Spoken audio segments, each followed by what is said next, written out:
Yeah, welcome everybody to our Wednesday Energy Talk here live on Skype within our transCODES Sacred Self-Healing Community. It's a free event every week, and as a bonus, we are facilitating daily life meditations here on this channel. So welcome, and if this is the first time you're watching, my name is Jona Bryndis. I'm an energy healer, energy coach, and I also train other energy healers. So this is our platform here, and we discuss topics that have to do with true spiritual understanding, with following our spiritual impulse without religion, without New Age, just really trying to understand ourselves better, so that we can make better choices, so that we can make more sense of our own experiences. And today I want to talk to you guys about what truly matters in life according to your experiences, according to your life's path. We've discussed here the path of the heart, the heart's path. And if you're part of our energy training club, it's like a gym for people who really want to work these ongoing energies that they're feeling but are unsure how to handle them. Then you already know a little bit more. We've discussed this here a few days ago. Beautiful training club meet that you can listen to. If we just take a moment here, a snapshot into our current situation just right now. Yeah, and we're putting everything into context with another. All the things that are happening outside of us, all the things that are happening inside of us. What are you feeling right now? What is the predominant feeling that you are dealing with right now? And last week I said, well, what is coming forward right now? What is being revealed right now? Yeah, just due to how these collective energies are structured right now, is what we are meant to see. We are meant to see what is coming forward for us right now. What is coming forward for you?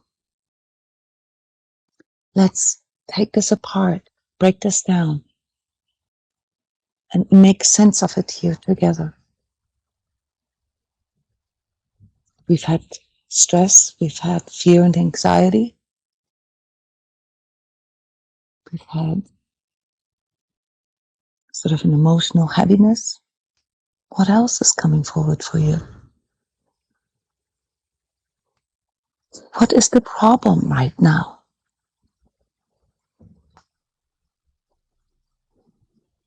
In your life or in the world? What do you feel is lacking? What do we not have enough of? Or yeah, for me, what I keep feeling is the need for healthy connections. Sometimes just within, healthy inside, quiet time, and then also healthy with people or other places or whatever that are outside of me too. But navigating what's actually healthy for me, to me, is what keeps coming back up. Is really weeding out the things that aren't healthy and good for me. Anybody else finds this difficult to navigate the world today with healthy choices, making healthy choices, be it in regard to the people, the work, the material stuff, the physical stuff in regard to our Food. body, food, water, air, food quality, relationships. Anybody else having issues navigating this? This is the core of the problem, guys. This is what we're meant to see.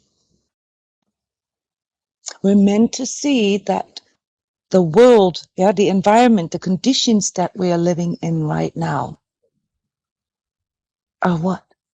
They are not healthy.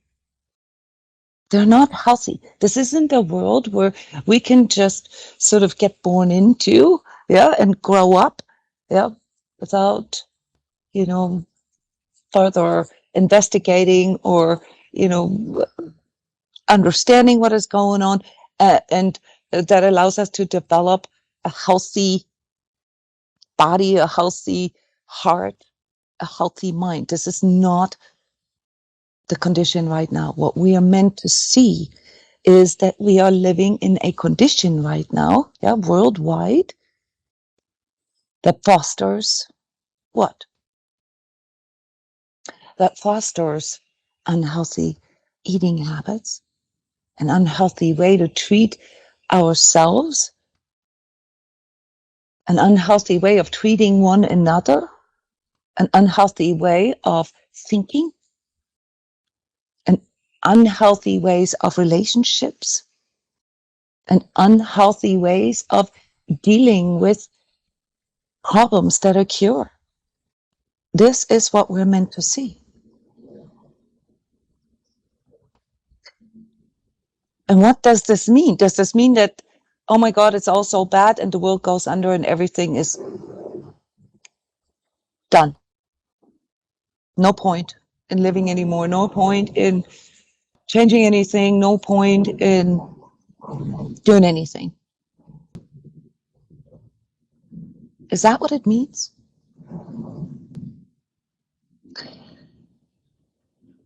No. Let me give you an example.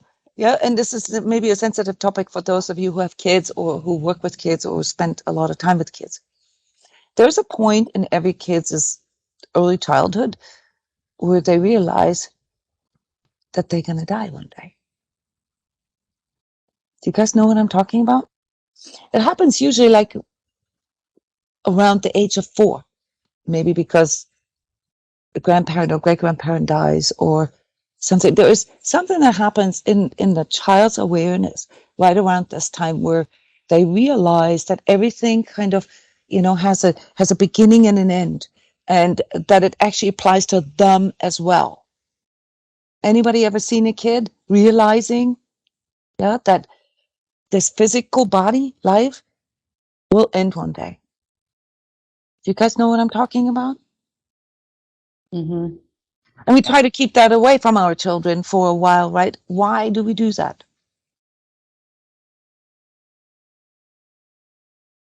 I mean, is it healthy to tell a 2-year-old, hey, just so you know, you're going to die one day?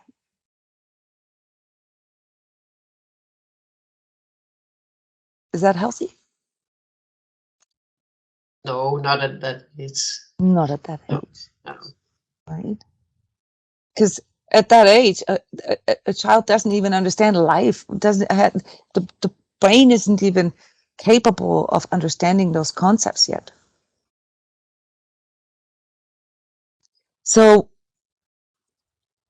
the child finds out eventually. When do you think that happens? It happens exactly when the child can grasp that.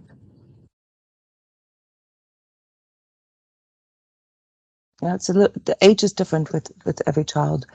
With some it's with 3, and with others it's like with 7. But usually it happens between 3 and 4, maybe 5.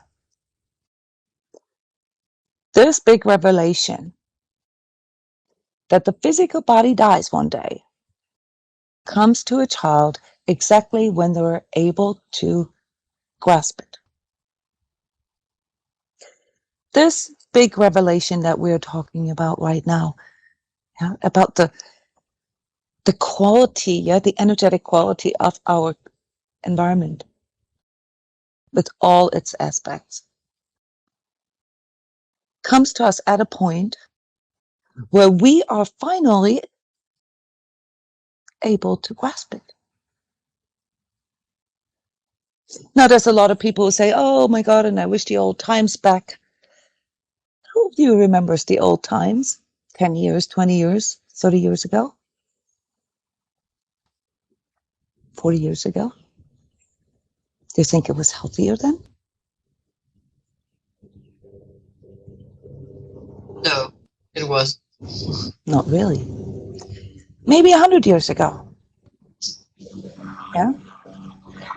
But as for our lifespan here, those of us, in that age that have lived long enough to be able to see a track record and,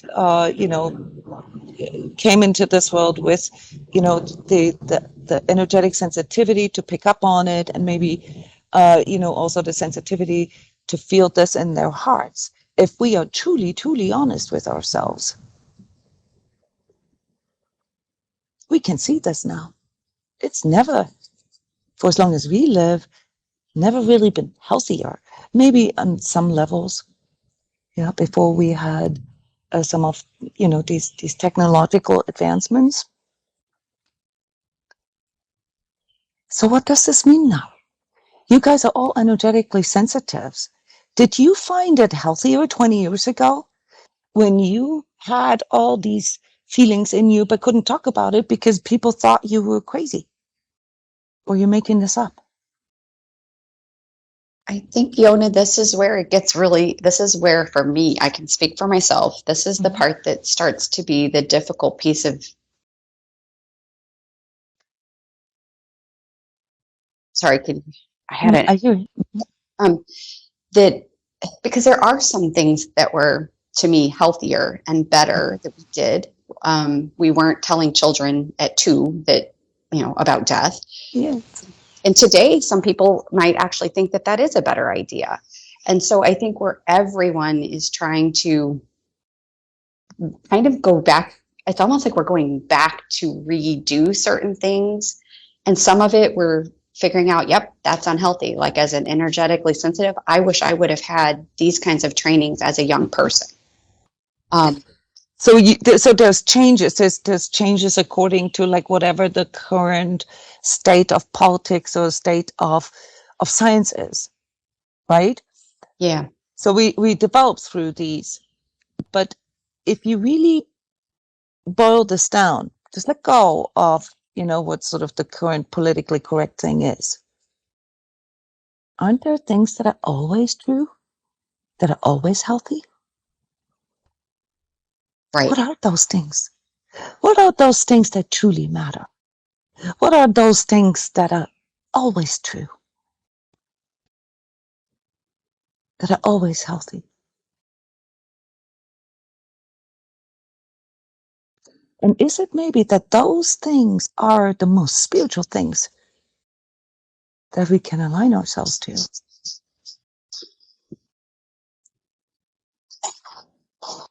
Right. Like the care and concern for Yes. other people, other Yes. beings. Yes. Those have notoriously been the things for sure. So Yeah. whatever is considered to be politically correct today, I don't care. Because if it is not caring and not considerate, yeah, it can't be healthy. What we call child care, what we call elderly care, what we call health care, what we call, I don't know what care today.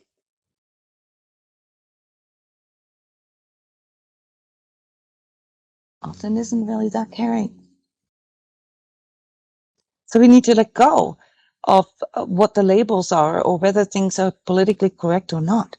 We need to work with the part in us that knows what is healthy, that knows what is free, what is true, and what comes with a heart, what comes with love. Yeah. So Without this spiritual consideration, truth, freedom, and love are spiritual values. They have to do with our spiritual evaluation. Yeah.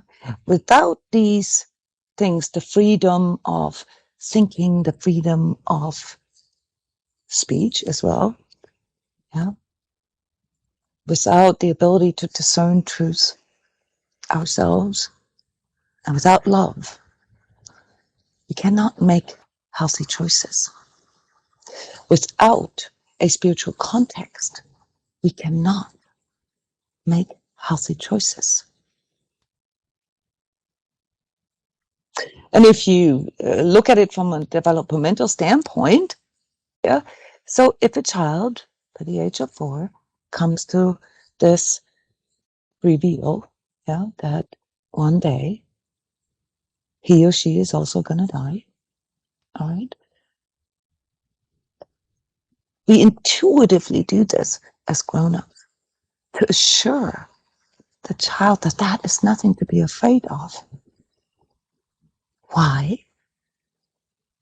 Because it would be unhealthy to raise a human, yeah, just based on their physical existence. We know that there's more to us. Yeah, we know that we're not just a body, yeah, but we forget that sometimes. So a child at that age doesn't have the context yet. Yeah, so we tell the child something loving and caring. We say, yeah, it's, grandpa, just is in heaven now and, has a better life there. That's what we tell our kids, right? In some variation. We are giving the child a spiritual context to overcome the fear of dying. That's what spirituality is. To bring things into a larger context. And whenever we make or have a developmental milestone in our consciousness, when we have a new insight, the world opens up a little bit and it becomes a little bit scarier than it was before. But at the same time, we also have better discernment. So the message that I want to send to you here today is, first and foremost, don't be afraid of what is being revealed right now. The reason why you are meant to see this now is because you can. But the part that we still need to work out now, yeah, just like the child has to figure out how to handle the reality that Santa doesn't even exist. Yeah, that's another one of those. Yeah, how can we transform that? How can we overcome that? The child is old enough, yeah, let's say 9, 10, it will understand, why we, talked about Santa and, that Santa is bringing the gifts. It will understand it because it will recognize that the essence of, Christmas or, these celebrations is the gift giving, is the giving part, and that still remains. Now, there's reasons why we create these myths and things for kids at a certain age. Yeah, because for them, that is, a much greater wonderment. It's a much greater excitement. And then at some point when their intellectual understanding is big enough, yeah, then we can bit by bit reveal some other truths. And you see this happens, with us actually having to reveal this to them. These revelations come to them. And this is exactly what happens to us here on a larger scale. We are developing, we are transforming into a higher degree of spiritual understanding. Away from dogma, away from, other people telling us what the rules are and how we're going to have to do this and how we're going to have to look at it. Away from that. To a place where we actually learn how to discern all these things that are happening in the world, that are happening to us, that are happening in our life, so that we can make more sense, so that we can take more control, so that we can understand better, so that we can do better. This is what this reveal is all about. We are realizing that our lives are mostly too fast-paced, that it's unhealthy, that we lack sleep, or that we lack moments of contemplation, that we lack time to socialize with our friends. We are realizing that when we push our emotions away, that they're not really going away, they have to go somewhere. And if they are negative emotions, then they often manifest in our physical. So we're realizing that the quality of our emotions needs to be worked with. And then the next step of insight is that we're realizing that our mind, our thoughts, have a lot to do with the quality of our emotions. Because it's our mind's interpretation of our emotions that can skew that. Yeah. This is also where a lot of the issues with mind control and gaslighting comes in. Because if somebody tells you how to look at things, how to think about something, it will inadvertently manipulate your emotions to a point where it's hard for you to control your emotions because of the framework, the mental framework that is coming in from the outside. And now apply this to spirituality.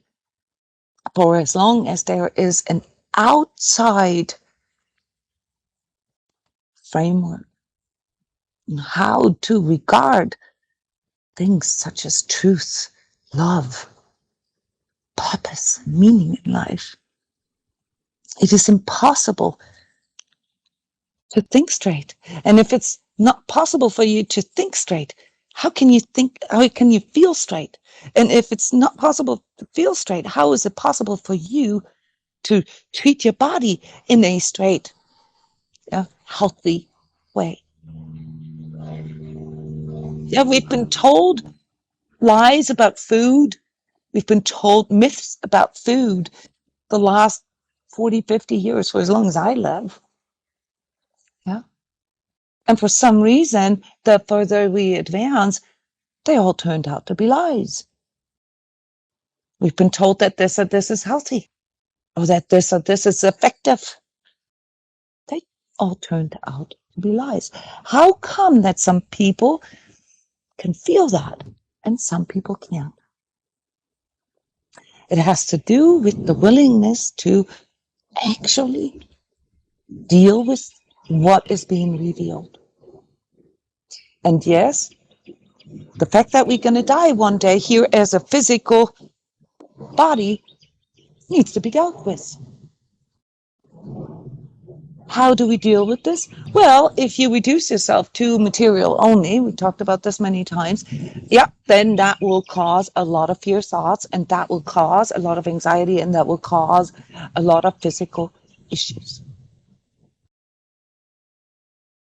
If you listen to the news, then you will realize, and this is the part that we need to realize, that all messages that come in here on that mental intellectual level are sounding like everything is going to an end.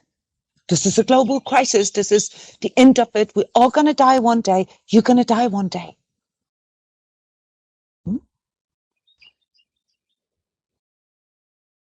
Do you think you're ready to face that? that you're going to die one day? Do you feel emotionally, intellectually, and spiritually equipped to deal with the fact that this body is going to die one day? Then you don't need to be afraid of that. Why? Because you already understand that that's just a small part of what you are. Because you already understand that the essence of you is not your physical body, that the essence of you is something of non-material nature, your soul, your spirit.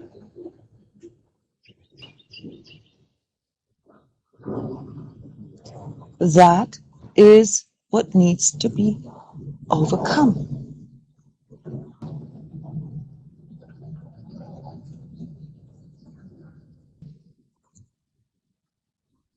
What needs to be overcome, is obviously the naivete or the unconsciousness that we had before this is being revealed to us. And make no mistakes, anybody who keeps telling you that you're going to die, that the planet is going to die, that, everything is going to go, down the drainer, is doing what?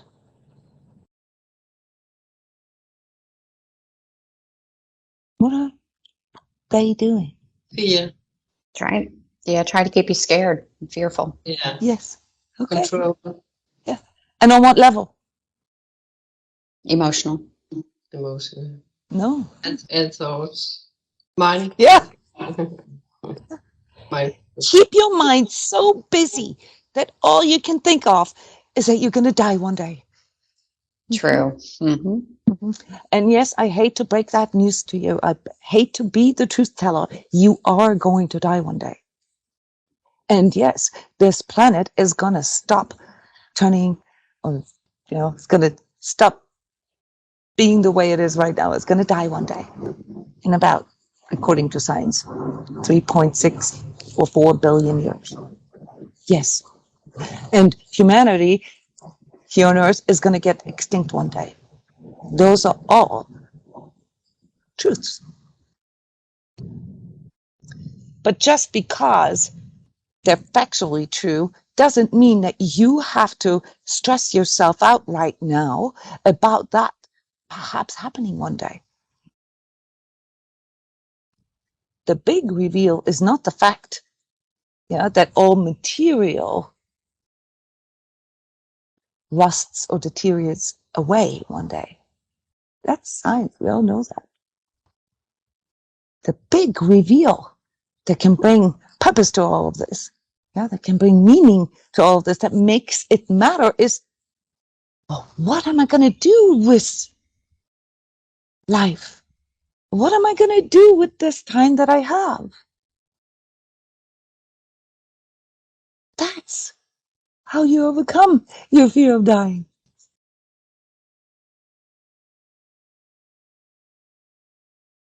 And that comes with two big questions.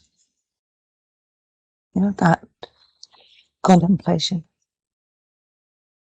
First, what do I want to create out of myself and for myself? Whom do I want to experience this life as?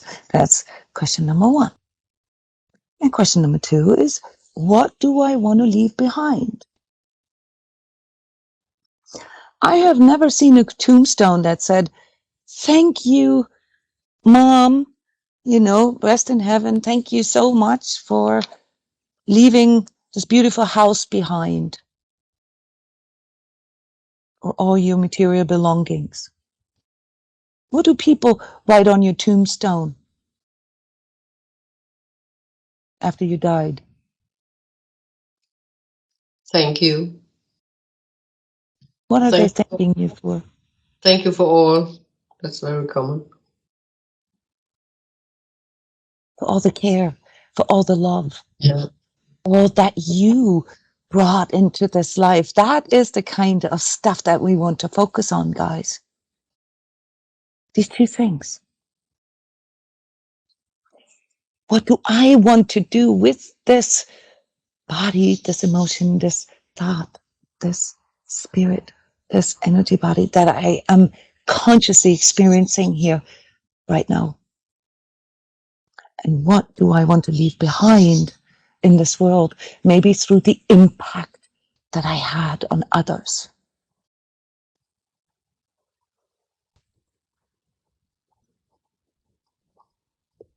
And the next week, we're going to talk about how.